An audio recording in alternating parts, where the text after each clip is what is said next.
If you like the Young Turks podcast, I think you'll love a lot of the podcasts on the TYT network. Old School, it's one of my favorites, one of the favorites for a lot of the listeners. Please check that out, subscribe, share it. That makes a big difference, and give it a 5-star rating. Thank you. All right, welcome to the Young Turks. Happy New Year, everybody. I'm somewhat muted on it, though, because it's 2 stories on this show, but one in particular has made me furious. I can't stop thinking about it for the last couple of hours. Anyway, J.R. Jackson, Cenk Uygur, John Iadarola with you guys in the new year. I wish it didn't affect the rest of my mood, but the story about the House rules that they are passing, it will defeat every progressive priority we have for 2 years in one rule. In one rule, they will wipe out everything that you care about, and almost everyone is going to vote for it.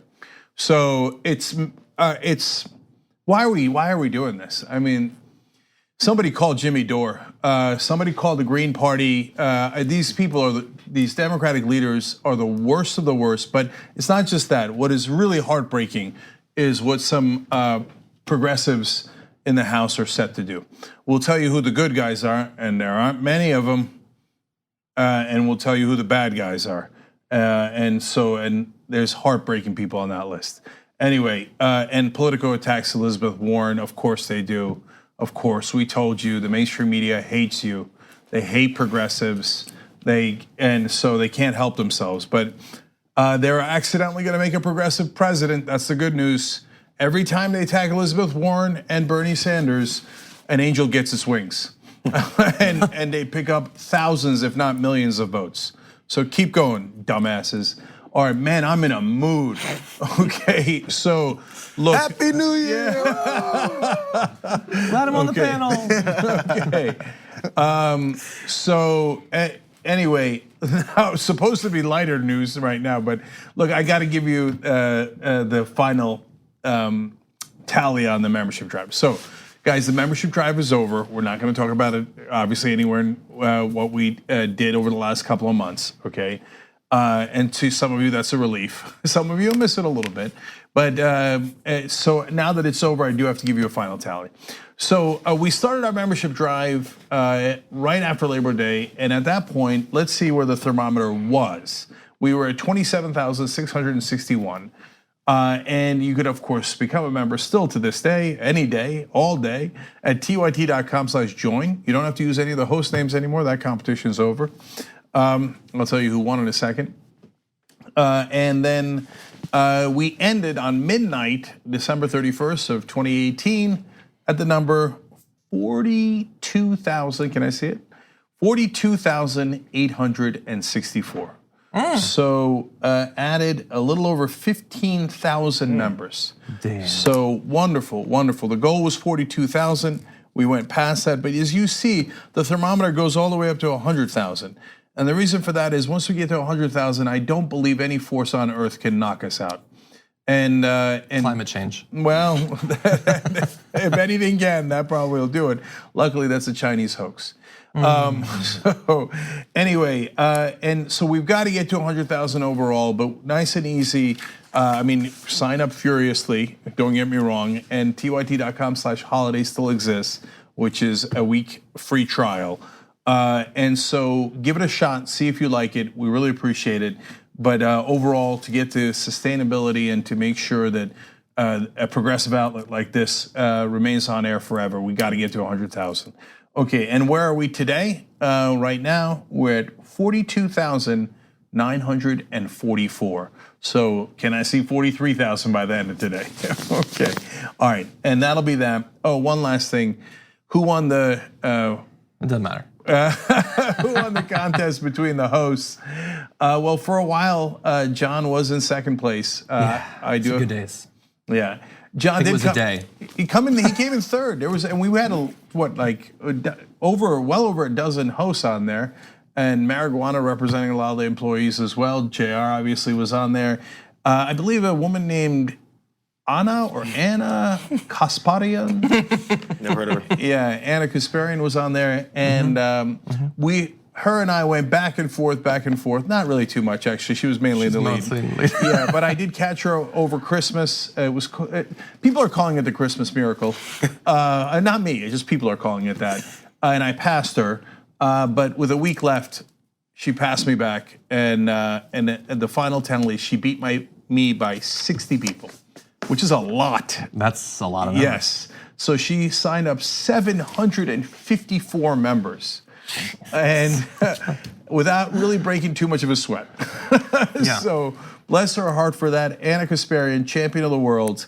Our hats off to her. Hence why we don't have hats today. How did she do it? That's crazy. I had like a big last push, but then I had to go for the holidays. So. Oh well. Jimmy Dore came in 4th. Hassan came in 5th. Emma came in 6th. Sorry, Jar. I know it. Hey, I'm just saying equal airtime. Fair campaigns, a lot of times, we need to take money out of these campaigns. It's the liberal, progressive way to go for the future. There you go. It was rigged all along. You're right about that, JR. Okay, so thank you, Anna. Thank you to everybody that participated. We deeply, deeply appreciate it. By the way, the adding the 15,000, basically 15,000 just during that time, like that's obviously we have far more, but adding the 15,000, how many outlets would kill to have 15,000 members? Yeah, a lot. And look, every time you put your faith in us and believe in us and think that we can carry that progressive message forward, it means the world to us, and it literally keeps us alive. And we try our hardest to deliver for you guys. And I hope that we do. And I hope that you enjoy the membership that you have and that it's worth it. All right, let's do the show where we will have trials and tribulations. Okay. Yes. Incoming Senator Mitt Romney published an op-ed in the Washington Post that was critical of Donald Trump, at least in a shallow fashion. We'll break down how it was and how it wasn't critical. But here's an excerpt. First, Mitt Romney says, when he won the election, speaking about Donald Trump, I hoped he would rise to the occasion. His early appointments of Rex Tillerson, Jeff Sessions, Nikki Haley, Gary Cohn, H.R. McMaster, Kelly, and Mattis were encouraging. But on balance, his conduct over the past 2 years, particularly his actions this month, is evidence that the president has not risen to the mantle of the office. He gave him 2 years into his presidency, let alone all the campaign and everything. Mitt Romney was still watching day after day to see if Donald Trump would rise to the occasion. Turns out he didn't. But before we go to the commentary, understand what he is and isn't criticizing about Donald Trump. He's criticizing whether he rises to the mantle, but he's not criticizing much of what Donald Trump has actually done. He goes on to say this: he was right to align US corporate taxes with those of global competitors, to strip out excessive regulations, to crack down on China's unfair trade practices, to reform criminal justice, and to appoint conservative judges. And since he doesn't carve out any sort of exception for Kavanaugh there, I have to assume that he supports him as well, regardless of the allegations about both the president and the judge in that case. So he's getting a lot of press and pushback for criticizing Donald Trump, but he's really only criticizing his style, really, much more than the substance. Yeah, well, look, to be a little further fair to Mitt Romney, he does call out his racism and sexism as well, in a limited fashion, saying I'll do it going forward, but it's an obvious reference to what has already happened. But you could argue that's still style. You could argue that's substance. Well, actually, really fast on that, because you point out, yes, so he points out the racism part, but then when asked about if he would support Donald Trump's push for border security, he's like, yeah, I support the president. And that's the institutionalization of their racism. The substance. And that goes to the heart of my criticism of this piece. And I think what you're alluding to, John, which is, so there's some lies that are acceptable in Washington. Actually, a lot of lies that are acceptable in Washington. And a lot of racism and sexism and bigotry, et cetera, that's acceptable in Washington.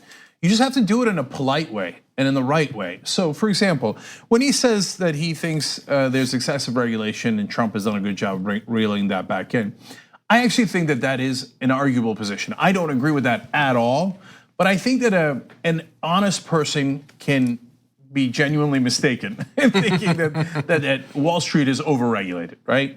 I know when you say it out loud, it doesn't seem really quite possible to believe that, but I think that overall in regulations, of course you could have that argument, and it could be a real one and an honest one. When he says that the US corporate taxes have now been brought to the same level as other countries, well, that's intentionally dishonest. That does not take into account our loopholes. And they said they would get rid of the loopholes in tax reform, and they didn't. And so now the effective tax rate for American companies are much lower than the rest of the world. And Mitt Romney is sophisticated enough and rich enough to know that. And so that is a purposeful lie. And that lie is intended to benefit the rich, like Mitt Romney and his donors. And so that's an acceptable lie in Washington. Those are alternative facts that are perfectly fine. The border wall and the immigration policies, in a lot of ways, have that institutional racism and bigotry that John was alluding to. Mitt Romney doesn't have a problem with that. He just has a problem when you actually say it, right? So I would prefer to actually end the underlying problem rather than Donald Trump being too stupid to say it in a polite way. This is Mitt Romney is the character of the past Republican Party before Trump walked in, right? Which everyone harkens back to. You know, whenever people see W. Bush around, they go, oh, somehow a guy has made me miss W, we say. Oh man, look, it was bad then. I remember how much we disliked their policies, but it must be so much worse now. Many of those policies are exactly the same. We know the gauntlet, the normal process of tax cuts and not paying for them. Tax cuts for the rich, making everyone else pay for them. That's the same cycle that keeps happening. Mitt Romney's on board for that stuff. People have said, hey, what if Donald Trump is somehow eliminated or impeached or leaves on his own?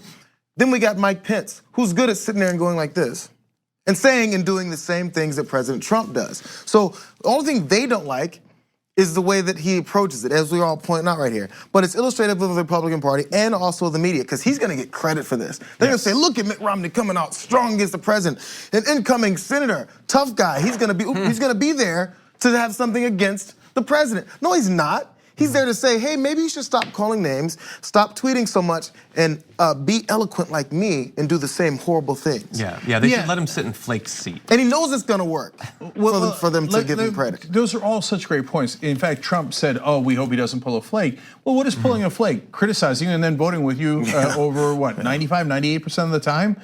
You should be so lucky that he pulls a flake. And JR is exactly right about the media. They go along with this alternative facts, and it's maddening. And so at the end of the day, Mitt Romney is most upset about Donald Trump because of how he does not effectively cover up the lies and racism of the Republican Party. They all agree and vote on the same exact policies. Even the so-called critics of Donald Trump in the Republican Party, none of them are under 90% in their voting record with Donald Trump. Not even close to under 90%. They all vote with him lockstep. Obvious, notable exception, John McCain on Affordable Care Act and Susan Collins and Murkowski, I believe. And so, and Murkowski, give her credit on the vote on Kavanaugh. But I just named you 4 votes out of thousands upon thousands. So spare me your crocodile tears as the party continues to do the same thing. I'm gonna jump ahead a bit so I can read the full context of Trump's response. He says, here we go with Mitt Romney, but so fast. Question will be, is he a flake? I hope not. Would much prefer that Mitt focus on border security and so many other things where he can be helpful. I won big and he didn't. He should be happy for all Republicans. Be a team player and win. Just for context, bear in mind that although Trump did technically win, Mitt Romney got a higher share of the vote back during his run for the presidency against a much better candidate, by the way. So that probably digs under Trump's skin just a little bit there. But there was one other response outside of just Trump. Another, fairly high-ranking member of the Republican Party responded to this. So that's Ronna McDaniel, who said, POTUS is attacked and obstructed by the MSM media and Democrats 24/7. For an incoming Republican freshman senator to attack real Donald Trump as their first act feeds into what the Democrats and media want and is disappointing and unproductive. So that is Ronna McDaniel attacking incoming Republican freshman Mitt Romney. Of course, unstated in there is the fact that she's a Romney and she knows who he is because that's her uncle. No, literally, Mitt Romney is her uncle. Yes. Sometimes on the show I'll say he's not my uncle. He's literally her uncle. And I love that the Republican Party is run by someone that almost sounds like they were named after Ronald McDonald. Ronald McDaniel. So anyway, so she's basically, that's her saying, don't worry, Mr. President, don't fire me. I am loyal to you. Okay. Exactly. Well, enjoy it. Okay, so let's turn to a related topic. Question for the panel: with Mitt Romney writing his op-ed, is he intending to primary Donald Trump? And before you answer, I want to briefly read one more section from his op-ed. He concludes by saying, "I remain optimistic about our future. In an innovation age, Americans excel. More importantly, noble instincts live in the hearts of Americans. The people of this great land will eschew the politics of anger and fear if they are summoned to the responsibility by leaders in homes, in churches, in schools, in businesses, in government, who raise our sights and respect the dignity of every child of God, the ideal that is the essence of America." So after that, you go. I approve this message. Yeah, and after that, the next thing is, so therefore, we've launched the exploratory committee, or I've decided to run. I've consulted with my wife and family, and they said they're willing to take this on with me. It sounds like it's there, but it's also it's generic enough that it cannot be there too. So it could be the launch. It could be not necessarily that statement, but it could be setting up. We have this this majestic view of the country and the right people to be there, and the churches and the community leaders who you don't give a damn about. That. To lead us into that next level of a great America, but he's just gonna wait and read. So read the leaves, you know. So he's gonna start and go in and maybe have his differences and see what happens with the president first, see if he even has to run against him, and then see what kind of field opens up. But I kind of feel, you know, he's kind of the Republican Hillary as far as like the runs. Yeah. It's happened enough that people will go, again, even if they like him, enough the supporters will say, yeah, I remember him losing. Yeah. So there's two reasons why he could be writing the op-ed today. Among them is not because he feels greatly moved by this country, and he does not want Donald Trump to besmirch its character with some of the bad words he said. So two possible reasons is, hey, I'm coming in as a new senator, and I want to make my mark and let everybody know Mitt Romney's in town. Okay, perfectly normal reason to write one. Funny, but Yeah, but look, he's a politician and he wants the spotlight. So I get it, right? The other possible reason, and it's not an either or, it could be both, is, well, this is when people are announcing their run for presidency. Elizabeth Warren announced just a couple of days ago. And so people are constantly talking about how Flake might run against Trump and John Kasich might run against Trump in a Republican primary. So this is Mitt Romney waving his hands going, don't forget about me, don't forget about me. And Mitt Romney has an incurable case of wanting to be president. Absolutely incurable. I mean, he's gonna carry it all the way to the end, whenever that is, right? And so does he want to be president? Absolutely. Does he want to run for president this time around? Well, you know, how's it going out there? Which way is the wind blowing? So if he thought he had any kind of realistic chance, he'd do it in a second. Does he have a realistic chance? I don't think so, but we'll see what he thinks. But yes, it's so bottom line is, I do think it's both. Yeah, the thing is, he could win Utah, I guess. I don't see, like, Trump voters are gonna turn against their man for Mitt Romney. I don't see that. I don't see it happening. So I have a third option. I don't think it's necessarily either of those. It could be, possibly. I think the third option is, do just enough criticism of Donald Trump, pitch yourself as the healing Republican, so that not that you'd primary Donald Trump, which is gonna be so difficult, but you're there if Donald Trump doesn't run. If Donald Trump is taken down, and then it's President Pence who could theoretically run for re-election, but he's tarnished by the whole thing too, don't you need to heal the Republican Party at that point? Who better than Mitt Romney, a guy who talks about mantles and things? Yeah, ding, ding, ding, we have a winner. So Mike Pence's strategy is be cool, stay low, okay? Don't do anything. Whenever Trump says anything, you go, yes, sir, may I have another, sir? So that if Trump goes down, Pence can turn to Trump voters and go, I was with you the whole time. I was with you the whole time. Never attacked him. Right. Now, a lot of Republicans now think there's a very realistic chance that Donald Trump is gonna go down and before the end of his term. Look, what do you think Mueller's gonna give Trump? Unicorns and rainbows? No, he's coming with a bag of coal and indictments, okay? So to mix metaphors. Santa and unicorns and stuff. I think Harry Potter's in there somewhere. So, I don't know that he's probably not going to indict the president because he thinks he can't directly do that, but he'll have plenty of evidence to do that on several charges. This is no longer conjecture. We know, at least on the campaign finance, he is the co-conspirator of Michael Cohen. That is absolutely clear felony violation, etc. So Mitt Romney is smart enough to know that. So he's angling for, look, if Trump is wounded and survives, maybe I primary him. If Trump is wounded and then gone, boom, I'm not gonna let Pence just take the presidency. No way, no way. That's when Kasich jumps in for sure. And then Flake and Romney are trying to figure out what their angle is. That's what this editorial is all about. And back to JR's point one last time. Hey, rest of the media, come on. Look, I get it. You want to give credit to anyone who opposes Donald Trump.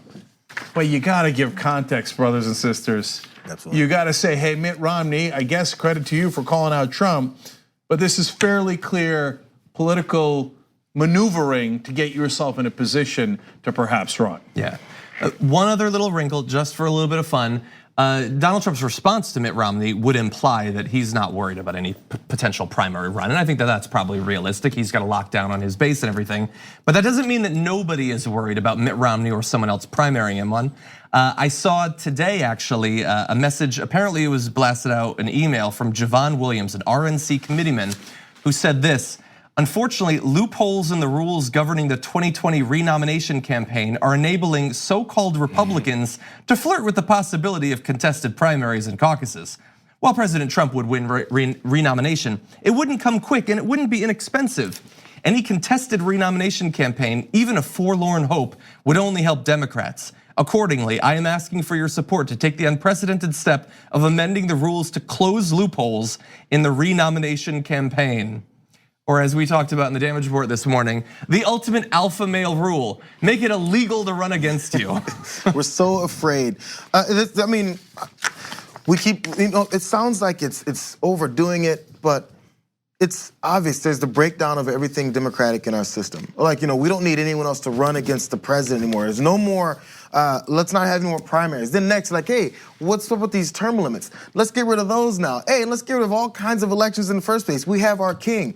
And I know that sounds crazy, but there's levels to get to things. We don't get to the crazy before you get to the small crazies. And then have it said in nice, eloquent terms like, yeah, these weird loopholes that Americans put in the system to have a democratic voting process. That's crazy how that works. Man, you know what? I ask you to join me in undoing American processes. Yeah, I love that they call voting a loophole. And I'm amused by Javon Wasserman Schultz Williams' efforts here. And I would love it if they did that, because they would just be replicating what the Democrats did in 2016. Hey, shut out all dissent. I bet party leaders know what the right thing to do is. Just let's go with whoever's already in power. Yeah, that was a winning strategy. Why don't you guys try that this time? See how it turns out. Yeah. Why don't we take our first break? Yeah, we will. And when we come back, Rage. The Democrats have proposed to kill every progressive priority with one rule to bind them all. And who will fight back and who will not? That, unfortunately, is a deeply disappointing answer that we will give you when we return. We need to talk about a relatively new show called the Republic, or UNFTR. As a Young Turks fan, you already know that the government, the media, and corporations are constantly peddling lies that serve the interests of the rich and powerful. But now there's a podcast dedicated to unraveling those lies, debunking the conventional wisdom. In each episode of the Republic, or UNFTR, the host delves into a different historical episode or topic that's generally misunderstood or purposely obfuscated by the so-called powers that be. Featuring in-depth research, razor-sharp commentary, and just the right amount of vulgarity, the UNFTR podcast takes a sledgehammer to what you thought you knew about some of the nation's most sacred historical cows. But don't just take my word for it. The New York Times described UNFTR as consistently compelling and educational, aiming to challenge conventional wisdom and upend the historical narratives that were taught in school. For as the great philosopher Yoda once put it, you must unlearn what you have learned. And that's true whether you're in Jedi training or you're uprooting and exposing all the propaganda and disinformation you've been fed over the course of your lifetime. So search for UNFDR in your podcast app today and get ready to get informed, angered, and entertained all at the same time.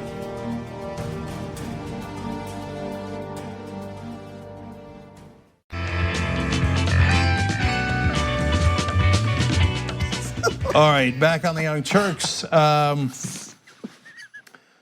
right. We're laughing about some tweets that came in. All right, anyway, let's do a couple of things here. I'm gonna do my last, maybe not last, but certainly last for a while, shout out for Amplify program, and I appreciate that you guys did that. It's still up. If you wanna participate, tyt.com/amplify, bless your heart. We're just not going to talk about it on air as much as we did, obviously, during the membership drive. But definitely need to thank a bunch of people that did participate at the end there, which is really, really appreciated. Neil Clark from Garwood, New Jersey, $150. You'll get the t-shirt as well. Becky Champay from Columbia, Missouri. Mark Hensman from Ellicott City, Maryland, $150. Roz from Las Cruces, New Mexico, where I've been. Thank you, brother. An anonymous member gave $500. Thank you. We really appreciate it. Tim Jordan from Seattle, $150. Gary Steelman from Wilmington, Delaware, $150. Jeffrey Williams from St. Albans, Vermont, $150. Dennis Craig Ruth from Sherman Oaks, $500. Thank you, Dennis. You're going on the honor roll on tyt.com. When that's up, we will let you guys know. Taylor Shamshiri from Houston, $150. Owias Baik from Dallas, $150. Texas contingent coming in strong at the end. And Sid from Doha, Qatar at $150. Thank you guys, really appreciate it. Just time for a couple of comments here from our members, and then we'll get to the rage. Shy Coltrane 42 says the establishment's backing up Biden, Beto, and Kamala Harris, traditional corporate Democrats. If any of these Dems get in, progressives will be at the losing end. Well, I think the story we're about to do is a good example of what establishment Democrats do, which is basically nothing. They just protect their donors and sit on their ass, which is what they plan to do anyway. And lastly, one of 19 says, what is disappointing about Mitt's opinion piece is that the mainstream media hails the courage of this article. They have stated that Mitt is the, quote, polar opposite of Trump, but as TYT has mentioned, there is no difference with respect to policies. Well, thank you for pointing that out. We appreciate that as well. I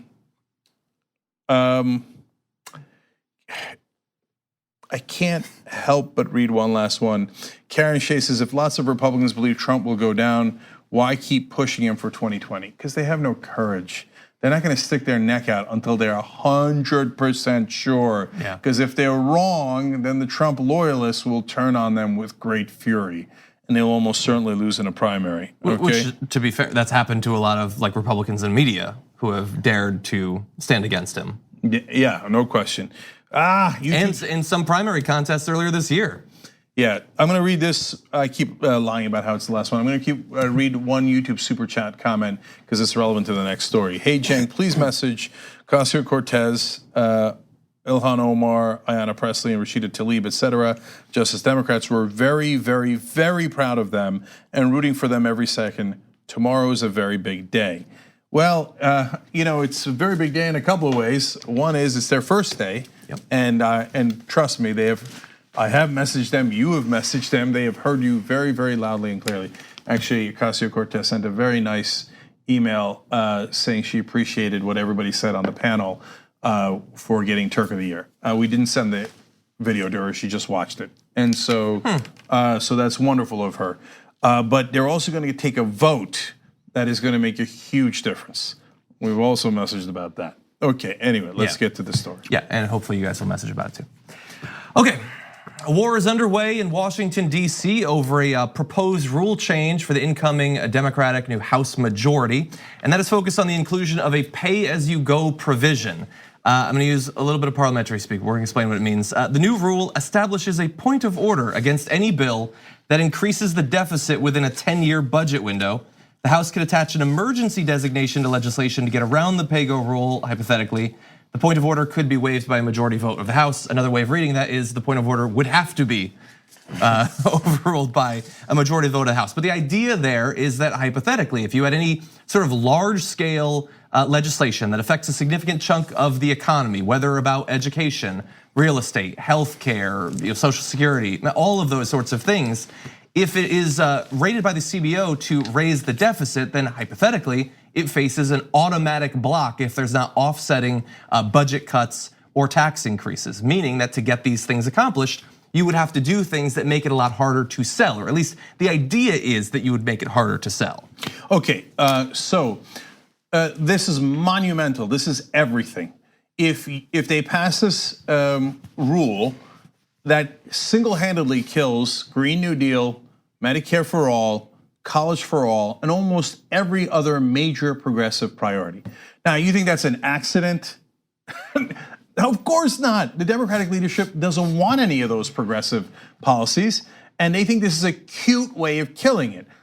What do you think? It's the 1990s that there's no internet, that you'll just have the knuckleheads on television go, oh, well, it's just the arcane rules. I guess nobody cares. I got news for you, Nancy Pelosi, and all the Democratic leadership, and yes, the Congressional Progressive Caucus. We know and we care. You're not gonna kill it in the middle of the night and have it go unnoticed. So let's talk about why.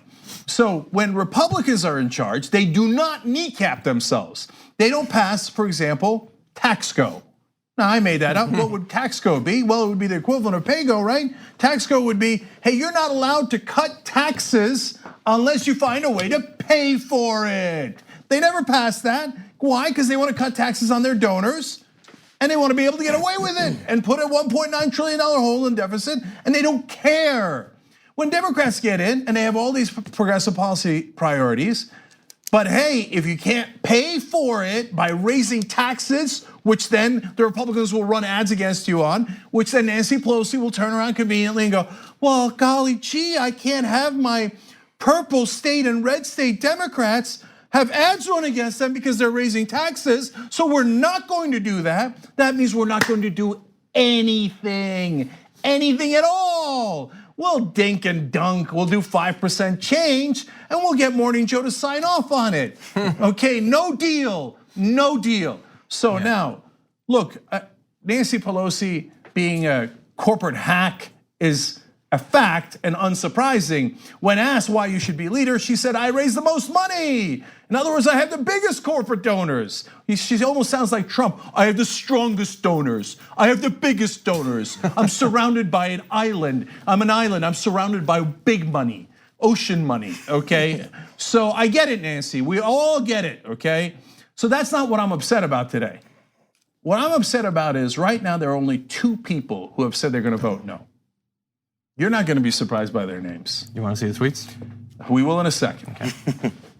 So the 2 people who have said they're going to vote no are Alexandria Ocasio-Cortez and Ro Khanna. Now, the sound of silence from the other progressives is deafening, absolutely deafening. So Mark Pocan, who is the so-called leader of the Progressive Caucus, puts out a tweet about, hey, well, you guys, this is tied to something else, which is tied to another thing, and golly gee, we'd have to reverse something else. Oh, would that be difficult? Would that require you to work? I don't know Mark Pocan from Adam, okay? Everybody tells me he's a good progressive. Really? I'll believe it when I see it.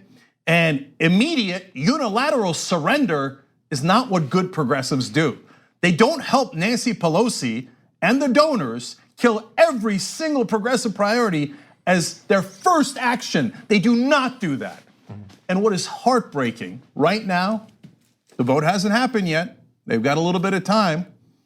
But right now, as things stand, Representative Pramila Jayapal, also leader of the Progressive Caucus, as far as we can tell, she has shown no inclination to vote no. If she votes yes for this, I mean, she is supposed to be our leader. And we do know Representative Jayapal, and she's been great in the past. But if she votes yes for this and kills every progressive priority, I got bad news for her. It is not going to go unnoticed. And we will then probably, if you go to make up for it in 1,000 different ways, probably tell people the 1,000 different ways you've tried to make up for it. And they will hold that grudge for the rest of their lives. Go ask Elizabeth Warren on whether she supported Bernie Sanders and whether people have let that go or not, okay? And that was on a thing that was about politics. It wasn't even about policy. You kill all of our policies in one fell swoop. I don't care what the excuses are, and no progressive is gonna care what the excuses are. So anyway, think about it. Let's see what happens. There's no more being able to act like you don't know how things work anymore. So as you said, there's the age of information. Voters know more than what, at least before, previous to what they were allowed to be known or had access to. So you could say to voters, hey, this is what's gonna happen because I said so, and generally people would believe them. Now that there's people that come out and actually have a real approach to the way things go, when you make these decisions, people will point them out, but it still needs to be proven. There's this thought that, oh, there's these young voters, there's these progressives, they don't really know what they're doing, they're just out here radically wide-eyed and mad. And then they made this one decision and a couple seats got flipped, but you know what, we're gonna continue to do what we always do, and they're gonna forget about it because they're young and they're dumb. Something needs to be proven finally. So after the fight comes, the hard part now is continuing to fight when you think you won. So there's this celebration, oh look, we got this, we got that. Even when Obama came in, we got this, we got that. But there still needs to be enough of a pushback saying, but you said this, and we're gonna demand that you do this. And until that happens, and if we fail to do that, the next cycle they'll go, oh, that's right, we were right. They are young, dumb, and just reactionary, and they don't know how this whole thing works. When Alexandria Ocasio-Cortez comes in, you know what they kept saying about her? Look at this young woman, doesn't know what she's doing. What does she know about civics? What does she know about government? And that's what they think about everyone else. She's representative of what they think the rest of the voting bloc is. Well, in reality, as you point out, JR, she's the only one that actually apparently, along with Ro Khanna, that actually does know the import of it. Actually understands how policy works and how legislation works. Man, I can't believe they think they're gonna trick us. I'm gonna go to Pelosi's deputy chief of staff after John gives you the tweets from the good guys, and he thinks he's so clever. God, what children. They think they're playing three-dimensional chess. Didn't we go through that with Obama already? And then at the end of this three-dimensional chess, Trump becomes president. Oops, you guys don't know anything. You don't know anything. You're not gonna get this past people. All you're gonna get is rage. All right. Yeah, maybe back in the 80s, people wouldn't have known about the rules changes or whatever. But like, I mean, this is kind of like our job. Like, I play a little bit of Fortnite, he works on his car, you play with your kid. And other than that, we're watching you. That's all we do. That's all we do. That's all we do. So anyway, I wanna give credit to the two who deserve it, including Ro Khanna, who's gonna be on the damage report on Friday to talk about this issue. Hopefully they won't have already had the vote by then, or they'll have had it and succeeded. But Ro said, I will be voting no on the rules package with PAYGO. It is terrible economics. The Austerians were wrong about the Great Recession and Great Depression. At some point, politicians need to learn from mistakes and read economic history. AOC said, tomorrow I will also vote no on the rules package, which is trying to slip in PAYGO. PAYGO isn't only bad economics, as Ro Khanna explains, it's also a dark political maneuver designed to hamstring progress on healthcare and other legislation. We shouldn't hinder ourselves from the start. I will go even further as saying it's not only bad politics and all of what they've said, it also reinforces BS right-wing narratives about how left-wing priorities cost money, but right-wing stuff is just free. Everything it just magically, just hand them money, it doesn't matter. You don't balloon the deficit, even though that's happened under Donald Trump. It is bad in pretty much every way it could be bad. Yeah, and in fact, Ro makes another point that's fantastic. He says, I do not understand why Democrats don't have the courage of our convictions and make the case that our policies will lead to growth. And in our case, that's actually true. Green New Deal creates jobs, which leads to more growth. Medicare for all actually brings down healthcare costs, which actually helps the economy and helps the federal budget at the same time. We've got to actually believe it, but the thing is, that's exactly where the rub is. Nancy Pelosi doesn't actually believe any of those things. This is not a rule change designed to go after Republicans. This is a rule change designed to go after progressives.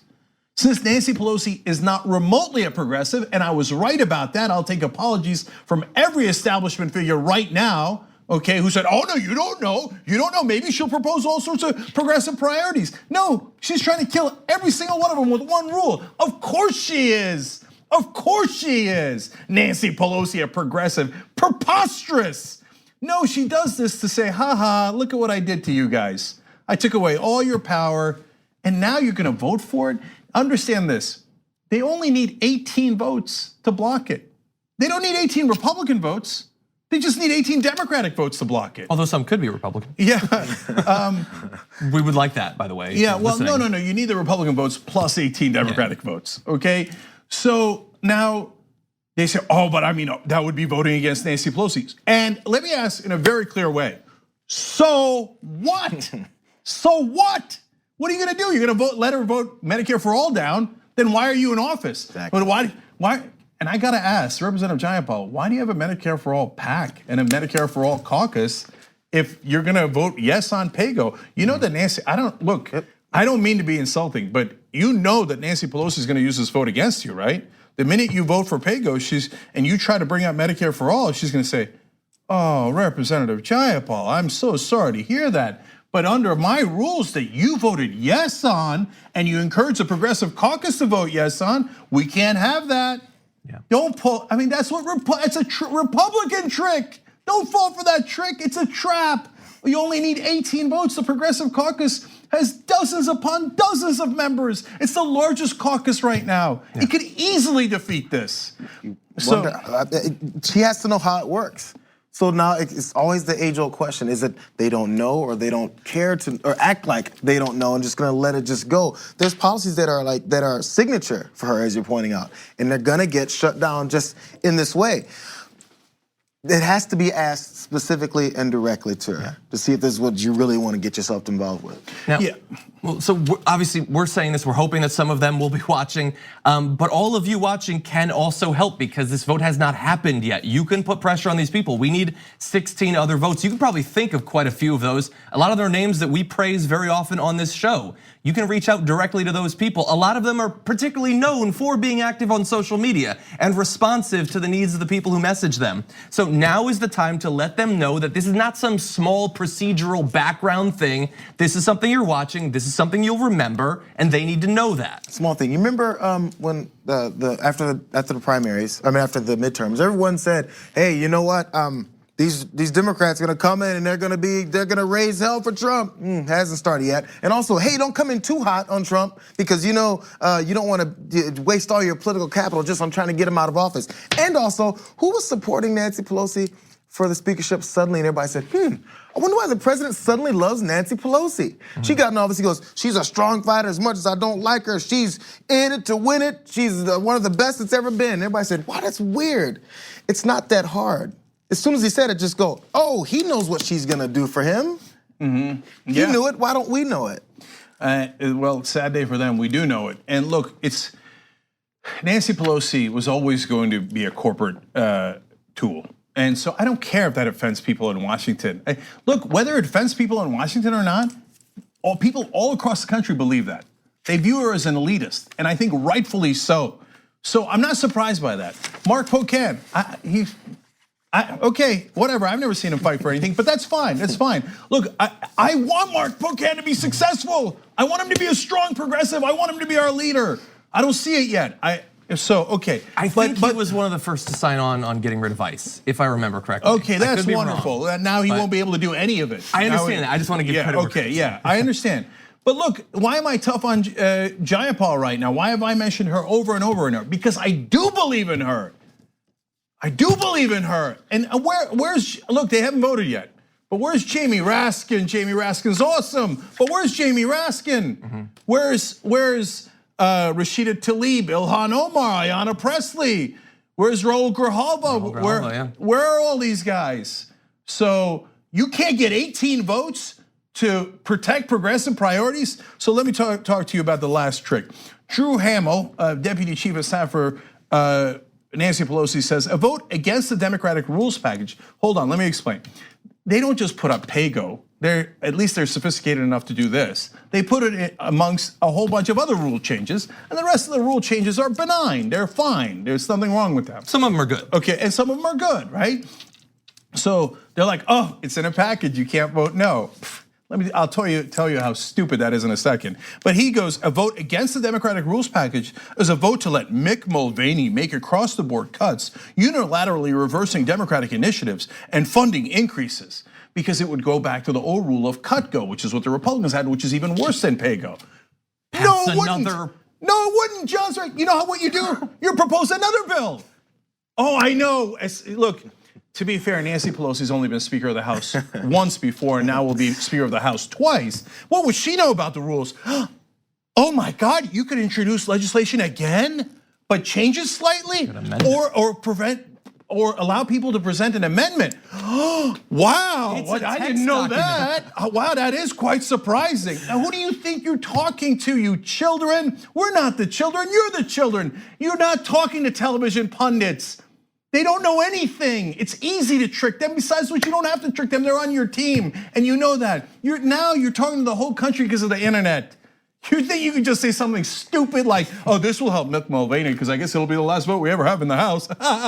And we'll be stuck with Cutco. Nobody believes that. You're a schmuck for saying that. And so it's not a cute trick and it's not gonna work. Every progressive out there should right now contact every one of those congressmen, most especially the progressives. And Nancy Pelosi, of course, shouldn't be Speaker of the House. Of course she shouldn't. What did we tell you from day one? She's not just gonna not fight for us, she's gonna fight against us. Against us. Why would we support that person? No, thank you. No, thank you. So they should vote against her for Speaker of the House too. They won't, because it's impolite in Washington. We didn't send you to Washington to be polite. We sent you for our priorities. When I say our priorities, I mean the overwhelming majority of Americans, 70% of Americans are for Medicare for all. And you're gonna kill Medicare for all? And you think it's gonna happen in the dark of night? No, we're gonna shine a giant light on it and we're never gonna let you forget it. Agreed. Probably should take our last break. Yes, when we're back, rage turns to the establishment and their attacks against Elizabeth Warren. At TYT, we frequently talk about all the ways that big tech companies are taking control of our online lives, constantly monitoring us and storing and selling our data. But that doesn't mean we have to let them. It's possible to stay anonymous online and hide your data from the prying eyes of big tech. And one of the best ways is with ExpressVPN. ExpressVPN hides your IP address, making your active ID more difficult to trace and sell to advertisers. ExpressVPN also encrypts 100% of your network data to protect you from eavesdroppers and cyber criminals. And it's also easy to install. A single mouse click protects all your devices. But listen, guys, this is important. ExpressVPN is rated #1 by CNET and Wired magazine. So take back control of your life online and secure your data with a top VPN solution available, ExpressVPN. And if you go to expressvpn.com/TYT, you can get 3 extra months for free with this exclusive link just for TYT fans. That's expressvpn.com/TYT. Check it out today. We hope you're enjoying this free clip from the Young Turks. If you want to get the whole show and more exclusive content while supporting independent media, become a member at tyt.com/join today. In the meantime, enjoy this free segment.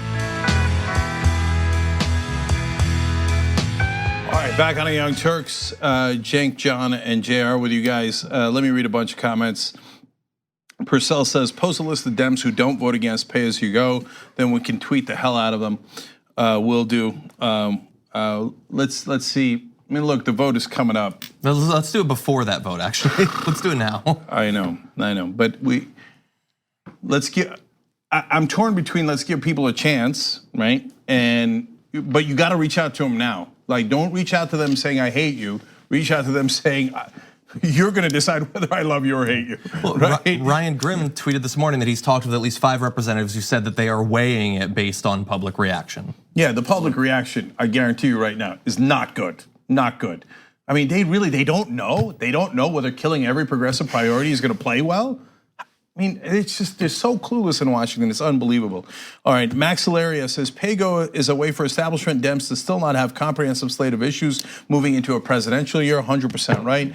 This is a quote unquote cute tactic that ignores long-term harm towards left-wing politics. Austerity does not work. Jerusa says, time to get the TYT army in action. Absolutely, will do. Thank you for reminding me of that. Your mama says, I'm absolutely enraged that these Dems are going to put PAYGO into place. Republicans couldn't care less about the deficit, but Dems love to kneecap themselves over anything. They are the Washington Generals of politics, disgusting. What did I tell you? They're paid to lose. That's exactly what's happening here. It's not the Republicans, it's the Democrats that pass a rule saying we're going to hamstring ourselves. Well, I just hope that they're able to fix the economy in time for a Republican president to come into office and spend it all. Yeah, exactly. Casey Land 224 on Twitter says, is it possible some are keeping quiet about their vote in order to delay a counterattack before the vote? Look, I've talked to some folks, and right now it does not look good. So the only thing that could turn it around is you guys. I'm not kidding. They are paying attention to you guys. I get people reaching out all the time asking, what do you guys think? Okay, so let them know what you think. It's not too late yet. We haven't had the vote yet. Okay, so if you got a congressman, look up who they are and tell them to vote against this. And that if they're unclear about it, say progressives in unison, you want unity? You got unity. We all hate this rule and we don't want it. And it's an outrage. It means you work for your donors and not for us. Okay, let's keep going. Okay. Politico came under fire today for a tweet regarding Elizabeth Warren, where they asked, how is she going to avoid a Clinton redux, being written off as too unlikable to win?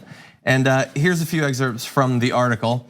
It says, Elizabeth Warren is too divisive and too liberal. Washington Democrats have complained privately. So Politico's not saying it. It's just people they talk to are saying it.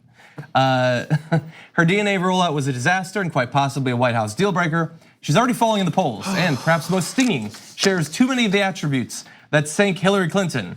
This coming as a shock to progressives across the country. But let's pause there before we go on with more of their nonsense. All right, so first of all, you can write any article you like, and you betray your bias in the topics that you select and the framing that you give those topics. So, is there positive things you could write about Elizabeth Warren? Yeah, absolutely. You could talk about her record against Wall Street and against corruption and how well that plays with progressives and how that polls stunningly well. I mean, you chose not to write that article. You chose to write a negative one. Okay, all right. Look, you could write a balanced one, but apparently all of a sudden neutrality doesn't apply. It only applies when it comes to odious Republican positions, but when it comes to progressives, no, not even neutrality. No, you just get a spit in the face. Okay, so that's point one. Point two is, no, I believe that they did talk to Washington Democrats, and I don't think they're making it up. We're not right wingers. They didn't go in a room one day and say, okay, how are we getting at Elizabeth Warren? Let's pretend that we have Democratic sources. No, those Democratic sources exist. They're the same ones that supported Hillary Clinton. Now, I don't know any progressives that are going around saying, oh, Elizabeth Warren, she's the same as Hillary Clinton. Nobody thinks that. If you look at their policy, nobody believes that. And so who'd you talk to? Which Washington Democrats? You talked to establishment Democrats, didn't you? Didn't you? You did, and you know it. And what did they tell you? Oh no, she's just like Hillary Clinton. What do you mean? You supported Hillary Clinton. No, the reason you're talking crap about Elizabeth Warren is because she's not like Hillary Clinton. If she actually was like Hillary Clinton, for example, Cory Booker, you would go around saying how wonderful he is, how great he is, right? That would never happen. So now that it's Elizabeth Warren, you go, oh yeah, it's the same problem as Hillary Clinton. Now, which leads us to another point. How are they similar? What are you talking about? Wait a minute. They are both women, I suppose. I wonder if that's the one. Because look, saying that she has the same policies as Hillary Clinton would be, I mean, I don't know whether to call it negligent or maniacal. I mean, are you a political reporter? Have you looked at Elizabeth Warren's policies? And the main criticism of Hillary Clinton, because apparently nobody in Washington can remember anything, right? Was that she was too close to Wall Street. Elizabeth Warren's #1 issue is being tough on Wall Street and regulating them. Consumer Financial Protection Bureau and every bill she's passed and every committee hearing that she's laid into the bankers. You don't know that? You don't know that. At a bare minimum, Politico hires the worst reporters and the worst editors I have ever seen. They don't know anything about politics. Or they think, woman, same thing, who cares? Let's bury them. Yeah. Now, it is possible that from DC, hugging a Wall Street banker and putting one in a headlock looks similar. I don't know. Now, to be fair, the author is a woman. Are you mollified by the fact that the first few paragraphs are all criticisms? Here are all of the things Trump will say about her later today. And then the second half is, and here are the responses from people that like her. and where they talk to some of her former advisors and aides and things like that, and they say, here is how we're going to respond to it, because some people will say that is how it is a balanced article. Yeah, no, so where do you get this idea that she's unlikable? You just said it. Yep. You just said it. You didn't get it out of anywhere. So you assume she's unlikable. That's an outrageous assumption. Then look at the headline. That you think people are going to read it into paragraph 17 to find your so-called balance of, hey, I talked to a couple of people that like Elizabeth Warren. No, they're not going to read the page to articles, paragraph 17. First thing they're going to read is the headline, which, by the way, is usually done by the editor. It's not the reporter. And so the editor probably assigned this and said, who should we assign this attack piece on a progressive woman? Oh, we should have assigned it to a woman. Yeah, that'll be cute. Oh, it turns out you watch Fox News. Congratulations. Okay, so and then the headline is Warren battles the ghosts of Hillary.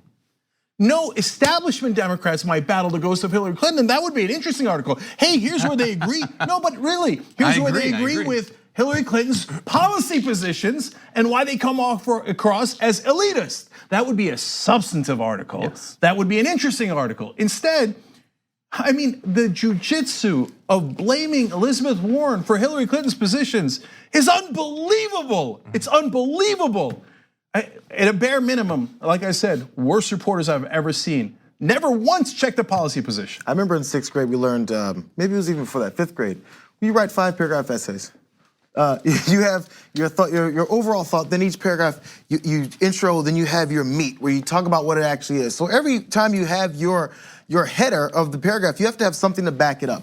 And it's the same thing that happened with Mitt Romney in his op-ed. He just said things like, "Oh yeah, that the tax cuts we had, and then the conservative judges and deregulations are all great."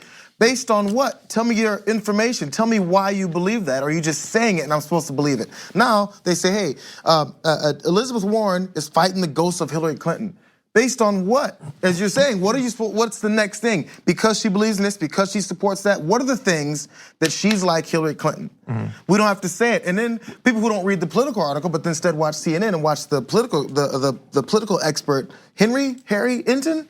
Yeah, Harry. Then he comes on and says the same thing, and they go with the same constant rotation of things. Oh, well, she's like Hillary Clinton because she's a woman, and also she lost that whole DNA test. Oh, that's gonna get her. I kept hearing about how that's gonna get her. What does that DNA test have anything to do with her policies and how she would potentially act in the White House? And we all forgot where the stupid a DNA test came from, because the president of the United States, who we continue to let off the hook for it, continued to call her a racial slur, and then she responded with the circus of a DNA test to get it to calm down. Yeah, I think she should have done it too. You should have maybe kept ignoring him, but he kept saying it, and people kept going, yeah, maybe she is a liar.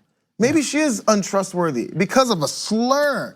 But that guy's let off the hook for it. He's still in office. Yeah, I mean, why is there two different rules? And it's not, look, in the case of how Trump uses Pocahontas against her, right? It's both a racial slur and he belittles every woman who challenges him, right? And even more aggressively than it does with men. It appears to be personal. When you put Elizabeth Warren in the position of, well, then how do you respond to that? What do you mean, how do I respond to that? If he had called a black representative the N-word, would you then go around and ask him, well, are you the N-word or are you not? That's insane. That's insane. Why didn't you take a DNA test to prove what you are? Are you insane, right? And now, but the ultimate coup here is, the coup de grace here is, now they say, well, because Trump's attacking her too much, maybe that disqualifies her. Yep. Are you? Absolutely. You're gonna let Trump decide who our candidate is? Well, Politico would. Politico, CNN would. They would. Of course, they immediately go on the attack. No deal. I don't give a goddamn what Donald Trump thinks. I want someone who who invites Donald Trump's attacks because they're strong. Do you think Donald Trump attacks irrelevant Democrats? Do you think he just picks people who are sitting on their ass and attacks them? No, he attacks people who attack him, who fight for us. So I love that Elizabeth Warren has been in a battle with Donald Trump. I don't care about the particulars of the tweets, okay? I care about policy. I know, it's called Politico, so apparently they don't care about policy at all. Yeah, I think you're short-sighted, and we could be dodging a bullet because he clearly does like attacking her, and if we just push her to the side, he won't have anything on anybody else. He'll be nice. He'll be very nice to them. No, but think about that, guys. Think about that. Look at the alternative facts that the Washington media lives in. Like, John, in that quick joke, just devastated your entire argument. What do you think, Donald Trump's not going to attack the Democratic candidate? Is that what you think? Who in their right mind could possibly believe that? And why is there no articles about, oh, well, you know, he would attack Kamala Harris. He's gonna. He would on multiple grounds, terrible grounds, right? He would attack Cory Booker. He would attack Beto O'Rourke. He would attack whatever other establishment hack you got. Okay, no, or whatever progressive, or what, or he's gonna attack Bernie. Yeah, of course he is. Yeah. And I love that we have a fighter there, and so that does not disqualify her. If anything, it moves her up the list. And if Politico and CNN's disdain for her also moves her up the list. So thank you, mainstream media. You are accidentally going to make a progressive president because you're gonna piss all of us off so much that we're definitely gonna support a progressive. Elizabeth Warren, Bernie Sanders, or another one along those lines, because you can't help yourself. Your disdain and hatred for them screams through in every article and every story that you do. And you are the establishment. You are the status quo, and we have no goddamn interest in you. Okay. Did we get the memberships? No, we didn't. So they can go ahead and put. They need it. They need it. They can take a. We'll do old timey one. They can take a long walk off a short dock. Okay. Swim. We're way past time, but we're not done yet. Now Brooke's going to come in. And Fox News goes after Elizabeth Warren. Now, the Politico piece was enraging. The Fox News one is hilarious. We're back to the Obama days. What did she eat? What did she drink? Okay, what did she wear? Here we go. All right, we'll be right back. Thanks for listening to the full episode of The Young Turks. Support our work, listen ad-free, access members-only bonus content, and more by subscribing to Apple Podcasts at apple.co/TYT. I'm your host, Cenk Uygur, and I'll see you soon.